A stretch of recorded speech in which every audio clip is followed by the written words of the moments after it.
let's talk about one thing. Let's talk about the Israeli-Palestinian crisis. Yeah, it is really a crisis. So the Israeli-Palestinian crisis started years and years ago. But the current crisis is this. Israel has absolute control of Palestine at this point. Even the West Bank and Gaza, where the Fatah or the PLA, Palestinian Liberation Authority, is supposed to have absolute control of those territories. They don't. They only have control of the Palestinian people and nothing else. They have no real power. The Israelis and the IDF are the real power in the region. So what's going on in the West Bank, which Israel has not annexed as of yet, but they have started to build settlements in that region and move Israeli people into those areas. Most of it along the easternmost part near the Jordan River. There are a lot of Palestinians who are currently stuck where they are because the way the roads are built, they are only allowed to let the Jews travel freely. Palestinians have to go through roadblocks, road checks. They have had large walls built around their towns to block them off. So they're basically like on reservations and not allowed off the reservation, so to speak. That's where we lead to this. The mixed values of the Middle Eastern politics. So we're going to talk about the history and everything. So let's talk about Zionism for a moment. Theodor Herzl, 1897, leader of the Zionist movement, which was huge in the 19th century. Jews were being persecuted everywhere in Europe, in places where they had immigrated to. Some of them centuries before. Some of them were among the Germans. They were in Poland. They were in Russia. They were in England. However, Europe for the most part is Christian. And they kind of alienate Jews who in the Bible blames them for killing Jesus. And at the same time, Jews are seen as people who have a lot of money and influence. And so that kind of people who are poor kind of tend to hate them for no reason at all. Okay. That's a simple explanation of why they hate Jews. Okay. Very simple. But anyway, the Zionist movement, because they were ethnically isolated, so to speak, in these countries, was a move to bring the Jewish people back to the homeland of Palestine, where they would be safe, where they could, practice their religion freely without persecution, and also govern and, benefit for their children to grow and so on and so forth. And that's what they wanted to do there. And so they were going to establish a state for the Jewish people. Now, there are another element that we have to talk about here. Ahad Aham. He has a secular vision of Jewish spiritual center. He wants Israel to be a Jewish state rather than a state of Jews. So what that means is it's completely a Jewish state. It's Jewish traditions, Jewish religion, Jewish people. And you'll see how that becomes a conflict even later, because there are several groups at play in Israel. So let's talk a little bit more about the history of the area. Now, Palestine has been occupied for centuries, but as of 1st century AD, by the census that we have, which could be inaccurate, but at that time, the Jews were in the majority. And at some point during that time, they migrated away from the region, probably due to war, because I know there was the Roman revolt, the Jewish revolt, where several cities were basically wiped out. Temple was destroyed on the Temple Mount in Jerusalem. And there were some other strongholds that were destroyed by the Romans. Those people left and were scattered about all kinds of places. Some of them were exiled, many were killed, others became slaves. So they moved and were exiled in other places. Eventually, Rome becomes a Christian nation. So at one point, Christians become the majority of the people in Jerusalem for a short period of time. Then, as Rome declined and the Byzantine Empire came along, which was also Christian, and they began to decline, the Muslim nations started taking over, different ones. There were several empires that came along century after century. Eventually, Byzantine fell to the Turks or the Ottoman Empire. That empire took over in the Byzantine region, also took all over in the Arab countries, Damascus, Palestine, and at one point in Egypt. Now, the map you see here is from 1914. By then, this is centuries later. Like I said, the Palestinians have lived in Palestine for 400 years. The Ottoman Empire is now in decline. So by 1914, by the beginning of World War I, the Ottoman Empire is in decline. The other picture you see here is notable because this happened in 1885. That map shows where the Ottoman land registration was going on. So what happened with this land registration is the Zionists got an opportunity to buy some plots of land in the Holy Land in Palestine. So they bought some land in the Palestinian area there and moved there. So it increased the number of Jews. At one time, I believe the whole population was at 600,000 people in Palestine. Of those, 81,000 were Christian and only 59,000 were Jews. Jews were in the minority of minorities. Christians were the majority minority. And of course, the rest of the population was Muslim, was Arab and Muslim. So this is the situation we have with Palestine when the Ottomans were in control in 1914. Well, 1914 was the beginning of World War I. World War I saw several things happen. For instance, there was the war in Europe was quite bloody. Several million people died. It was the English, French, and Russians versus Germans, Austro-Hungarians, and the Ottoman Empire. Ottoman Empire was considered the weakest of the three, and that was where the British aimed their offensive moves at because of the stalemate on the Western Front. So what they did was ally with the Arabs in the region, promising them, because there was a growth in nationalism among them, promising them that they could have their own free Jewish state at the end of the war. Okay, sounds great, right? Here's the problem. The British were also going behind their back, making a deal with France and Russia at the time. They promised the Russians that if they beat the Ottoman Empire, the Russians could have control of Constantinople. And the British and the French would divide up the Middle East among themselves. Sounds great, right? Well, of course, the Russians get defeated by the Germans, and the Bolsheviks take over in Russia. The Bolsheviks, of course, surrender to the Germans and sign a treaty. Therefore, they're out of the war. So British are like, what do we do now? Well, the Arabs are still fighting. So that front is still secure. They have to attack the Ottoman Empire. They're doing that, and they continue to fight the Ottomans on that front. At the same time, the Zionists are getting real cozy with the Bolsheviks in Russia, which is starting to alarm the folks in the West, the British and the French. So the English decide in 1917, before the end of the war, that they would declare the Balfour Declaration, which meant that they supported the Jewish state in Palestine, an area in which the British were campaigning to take over at the time and eventually did.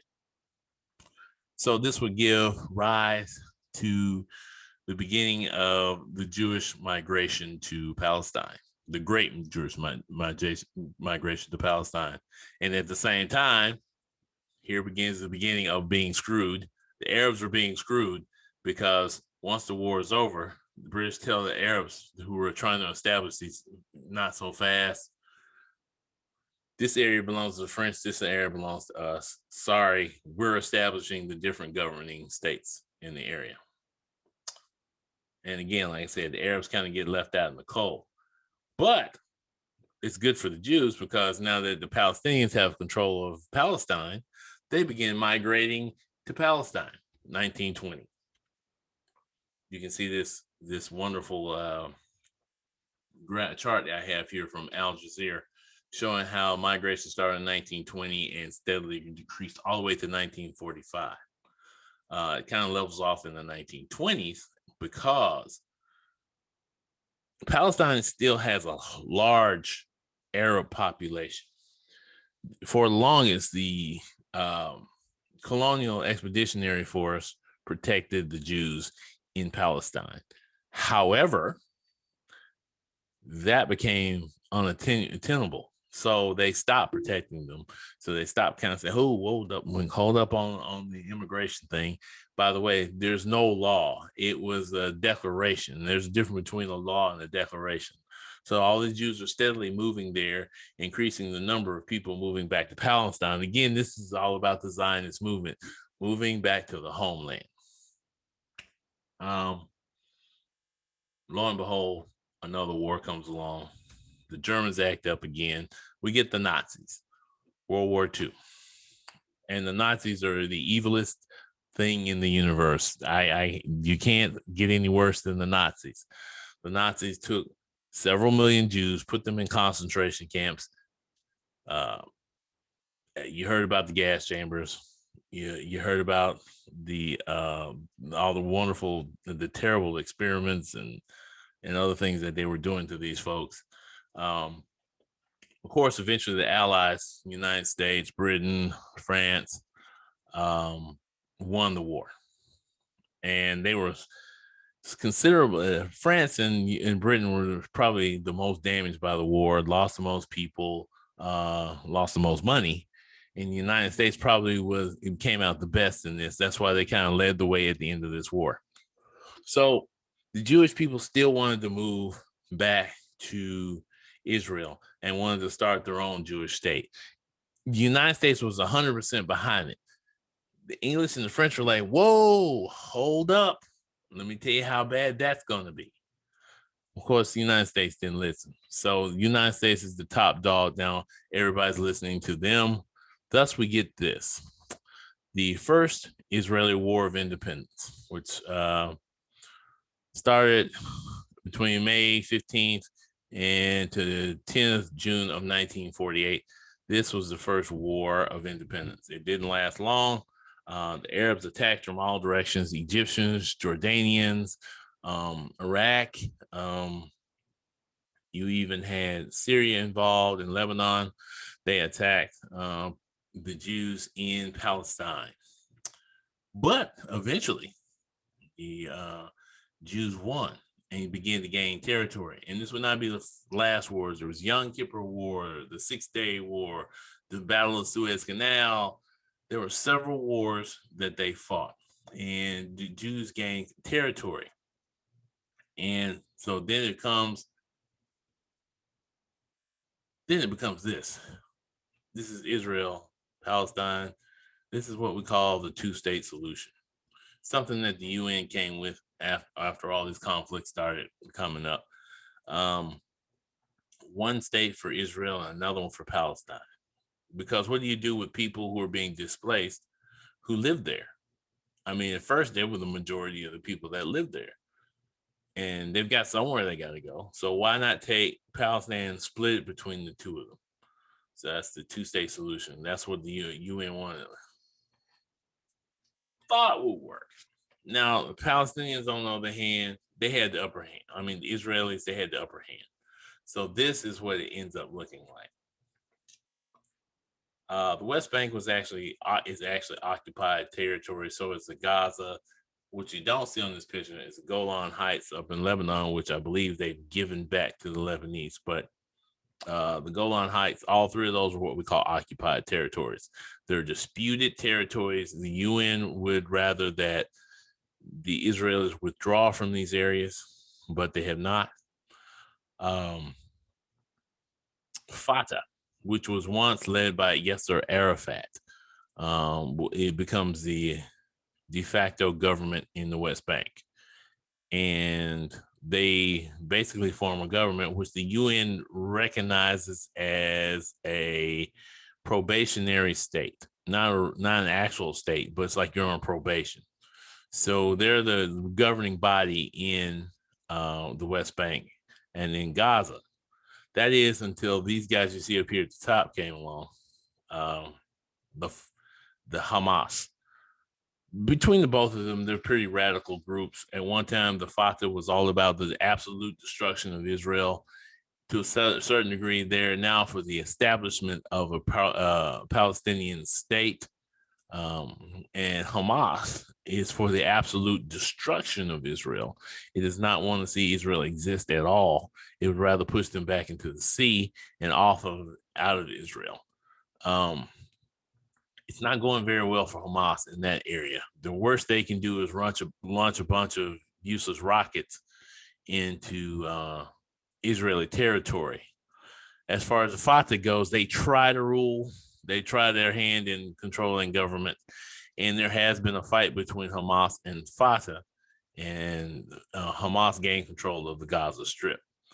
Fatah pretty much rules the West Bank, but Hamas is gaining strength simply because they are taking it to the Israelis, whereas Fatah kind of sitting back, letting things happen. And let me explain something else about the Fatah. They rule the West Bank only as far as ruling Palestinians. So the only people that really can affect or bully, and sometimes they do bully them, are the Palestinians. In fact, some of the protests, the Fatah has come after some of the protesters, arresting them, claiming that they are calling out against the leadership of the Fatah, so on and so forth. So they're arresting them for that.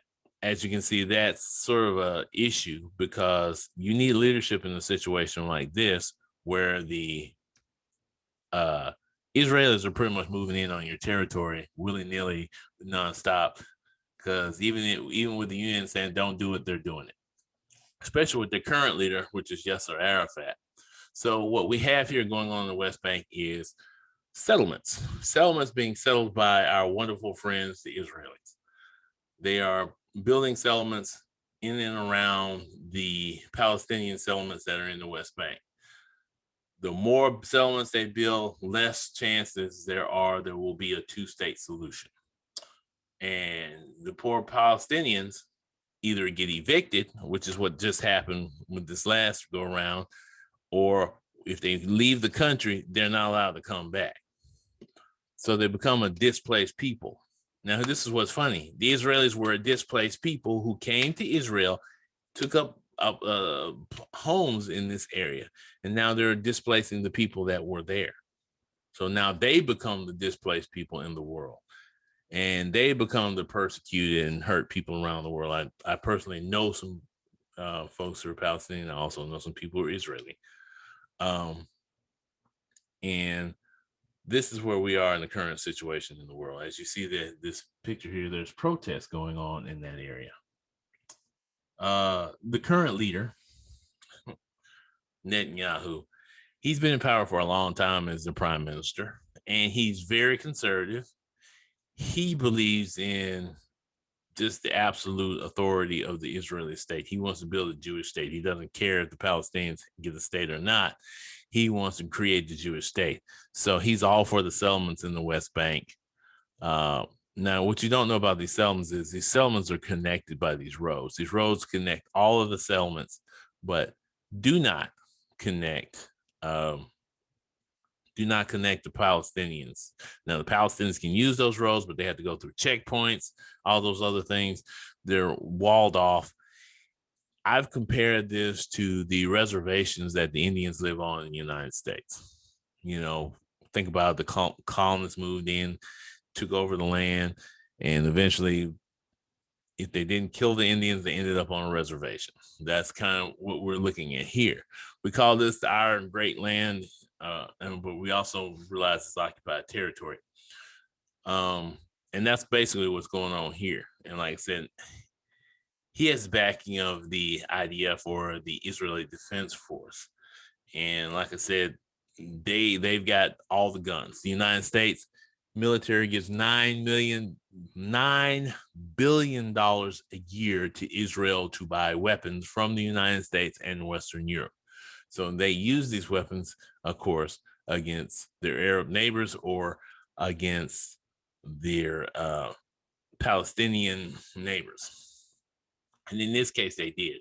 When Hamas launched rockets, which they're getting from Iran most likely, into Israel and killed about 10 Israelis, they launched airstrikes to clear out these rockets, which end up killing about 100 people in Palestine, 100 Palestinians, including several women and children. So they have the upper hand one way or the other. You can say they caused this conflict because they're building these freaking settlements among places where the Palestinians are trying to live. The Palestinians are slowly getting nowhere to, what do I do? I have nowhere to go. I can't live here. I can't live there. You know, the Palestinians want their own state because in Israel, they have no authority, no power whatsoever. They don't have freedom of movement. They don't have the right to vote or anything like that. Now, they say there are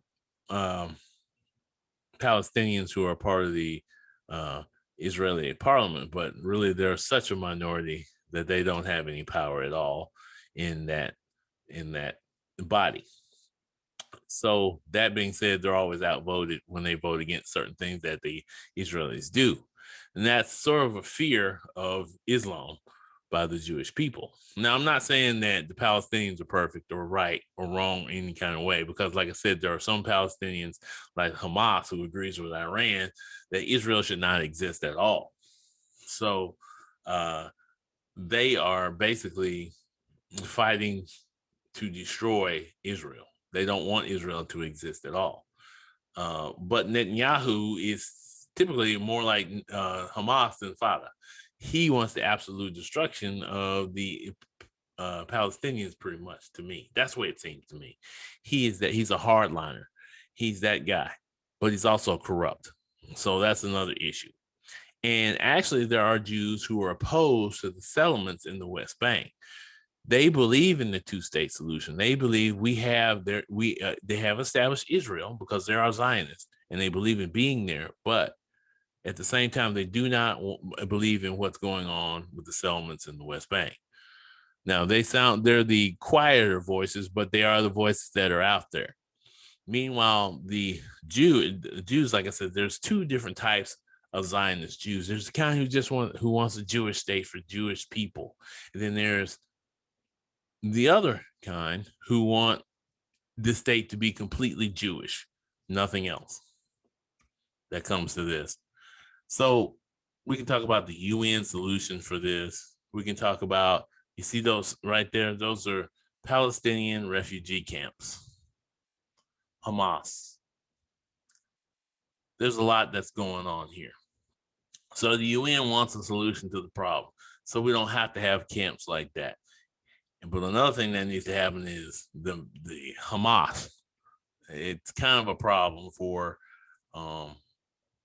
ending or getting any solution. When you have a group of people that basically don't want to come to the negotiation tables, they have, but they don't want to because they don't want to negotiate with Egypt. They want the destruction of Egypt. But you need the UN to fix this situation. There's only one real solution to the problem. Somehow, the Palestinians and the Israelis have to come together. They got to find a way to come together. You may have to eliminate some of the leadership now. You've got to get them out of power in order for there to be a two-state solution in Israel. Because I'm looking at it now, there's no way that's going to happen.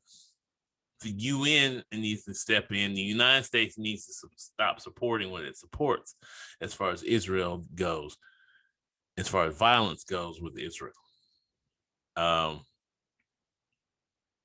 It like I said, they're funding the bombs that fall on the people in Palestine.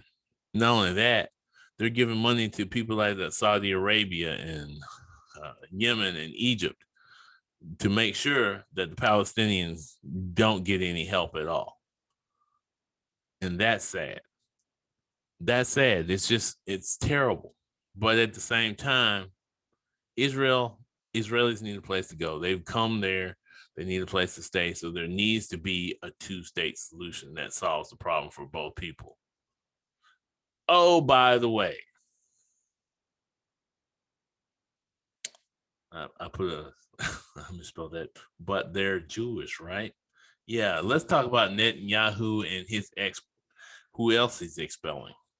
He's also expelling African Jews by the thousands. In fact, there's some videos out there that you need to watch. He's expelling them. Apparently, they're not real Jews to Netanyahu and his crew. They consider them not Jewish at all. Some of them are from Ethiopia. Some of them are from the United States, called the Hebrew Israelites. And I can do a whole nother podcast on that group of individuals. But they're Jewish. So why aren't they being allowed to stay in Israel? So here comes my question about Israel and what it's really doing. You know, first of all, you've forgotten where you came from. You've forgotten what happened during World War II, how your people were brutally killed, put into concentration camps. People were literally shot in the streets. Children died, were burned in gas chambers. How do you forget that and mistreat a whole group of people, whether they be Jewish or whether they be Muslim? How do you do that? How do you create a situation where you have people who soon will not have a place to stay? This right here. How do you create a situation like that? Do not people matter? Do they not matter? The two-state solution is the only solution. And the only way that's probably going to happen is if Netanyahu is no longer in power. And like I said, he's not only expelling them, he's expelling other Jews. So what's the real situation? See, people are going to look at this and say, oh, you're anti-Semitic. No, I'm not anti-Semitic. I want people to look at the truth. He's not only expelling the Palestinians, he's not only mistreating the Palestinians, they're mistreating other people as well. People that are Jewish just like them. But I guess they're going to act like the people they left, the countries they left, they're going to be just like they are. And let's not undermine this. The British played their role in it now that they call themselves not supporting the actions of Israel. And the whole European act is just ridiculous. It's hypocrisy because if it wasn't for them, this mess wouldn't be this way in the first place. They were making decisions for people that instead of letting the people in the land that they live in make the decisions, they were making decisions for them. This has always been the European way. Like I said, there's this guy named Tony Blair. You know, he was once the prime minister of England. He said during the Iraqi war, not the Gulf War, the Iraqi war, that he wouldn't rest until Western values prevail. That's why I said the values in this area is so mixed up. Israelis are European, or most of the Israelis that we're talking about are from Europe. So they have European type values. So then you have Jews from places like Ethiopia, probably a little different type of value system. Jews from the United States, Black Jews from the United States. Cultures and traditions that are still Jewish, but slightly different than yours, you're not accepting. So the question is, what is Israel doing? This is not the direction they should go. I personally believe this is not the direction they should go. But as an American, I have no place to tell them what to do. But I know one thing: American money is paying for the bombs they're dropping and their ability to expel people of different races. That much I do know. That is wrong. That is wrong. And you can't call me anti-Semitic for that. I'm just telling the truth. You can look it up. There's several articles on all of this stuff. Anyway, folks, y'all have a wonderful night.